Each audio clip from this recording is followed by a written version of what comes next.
আজকে আমি করব বরবটি আলু ভাজা। বরবটি কেটে নিয়েছি আর আলু কেটে নিয়েছি, কেটে ধুয়ে নিয়েছি। আমি এবার গ্যাসটা জ্বেলে নেব।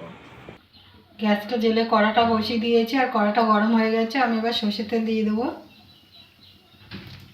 তেলটা গরম হয়ে গেছে, জিরে আর শুকনো লঙ্কা দিয়ে দেবো। জিরে শুকনো লঙ্কা ভাজা হয়ে গেছে, একটা সুন্দর সেন্ট বেরিয়েছে। আমি এবার পেঁয়াজ দিয়ে দেবো। পেঁয়াজটা দিয়ে একটু ভেজে নেবো। পেঁয়াজটা একটু ভেজে নিয়েছি, এবার আলুটা দিয়ে দেবো। একটু নেড়ে চেড়ে নেবো। একটু নেড়ে চেড়ে ভেজে নিয়েছি আলুটা। আমি এবার বরবটিটা দিয়ে দেবো।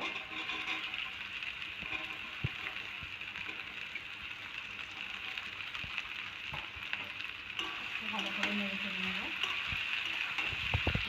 এটা নেড়ে চেড়ে একটু ভেজে নিয়েছি। আমি এবার লবণ আর হলুদ দিয়ে দেবো। হলুদ দিয়ে দেবো, লবণ দিয়ে দেবো। এটা নেড়ে চেড়ে নেবো। এটা নেড়ে চেড়ে ভালো করে ভেজে নিয়েছি আর আলু বরবটি সিদ্ধ হয়ে গেছে। সামনে একটু চিনি দিয়ে দেবো। এটা নেড়ে চেড়ে নেবো। নেড়ে চেড়ে ভালো করে ভেজে নেবো। ভাজাটা আমার হয়ে গেছে, আমি এবার নামিয়ে নেব।